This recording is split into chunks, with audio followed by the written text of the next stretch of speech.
Hello mga boss, welcome uli sa ating channel. Isa na namang magandang kaalaman sa construction at civil engineering ang pag-uusapan natin sa video natin ito. Ito po yung tinatawag na load transfer of structure. Ito pong paglipat-lipat ng bigat na daladala ng struktura o yung pong tinatawag na load, hanggang sa makarating po siya sa lupa. Napaka-importanting topic po niyan sa construction at civil engineering para matutunan nyo rin po yung concept ng structural designing. Kaya lang mga boss, gusto ko rin ipaalam sa inyo na meron na tayong mahigit na 400 videos. Sana po panoorin nyo rin yung ibang mga video yan para kahit paano madagdagan po ang inyong kaalaman. At kaya lang bago tayo magumpisa mga boss, huwag nyo po sanang kalimutang pindutin yung like. Isama nyo na rin po yung subscribe tsaka notification bell. Okay, umpisahan na po natin yung topic natin. Ang una nating tatalakayin mga boss dito sa load transfer of structure, ito pong bigat na galing sa flooring o sa slab papunta po sa biga. Ayan po Pwede rin naman po mga boss, minsan yung bubong papunta po sa biga, Parehas lang po yung concept niyan, Pero dito sa halimbawa natin mga boss, galing sa flooring papunta sa biga. Ang bigat sa slab mga boss, o sa flooring, hinahati sa apat yan mga boss. Halimbawa po itong nakikita nyo ito, dito sa maigsing side mga boss, may triangle load, Ganon din sa kabila, triangular load. Pagdating naman dito sa mahabang side mga boss, merong trapezoidal load.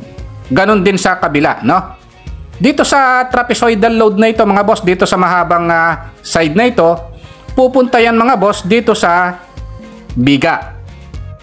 Ngayon dito naman sa maigsing side mga boss, itong triangular load na yon, pupunta naman sa side ng biga na maigsi yung side mga boss, Ngayon itong posting ito mga boss, dalawa ang bibit-bitin yan, Kalahati ng bit-bit ng biga sa mahabang side at kalahati ng bit-bit ng biga sa maiksling side, Yung dalawang yan mag-a-add, pupunta po yan sa posting ito.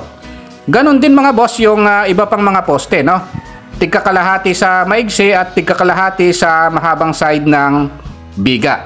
Pagkatapos mga boss, ibabato naman nila sa puting o pundasyon, Pagdating sa poste, ibabato nila sa pundasyon. Isolated footing man yan or mat foundation o anong uri man yan ng pundasyon.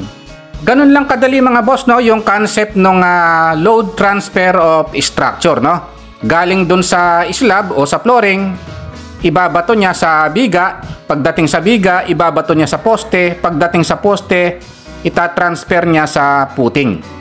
Pagkatapos sa footing mga boss, itatransfer naman niya sa lupa. Kaya lang mga boss sa structural design mga boss, tinetest yung lupa, Kaya meron tayong soil testing, Sinisigurado mga boss bago magtayo ng gusali na mas mataas mga boss yung kayang dalin, ng lupa kaysa dun sa bigat na kayang ibigay ng gusali. Para safe yung gusali na itatayo mga boss, kailangan kayang-kayang dalin ng lupa yung gusali. Ayan yung simpleng paliwanag dito sa load transfer of structure. Okay, yun lang mga boss, Kung nagustuhan nyo itong video natin, huwag nyo po sanang kalimutang pindutin yung like.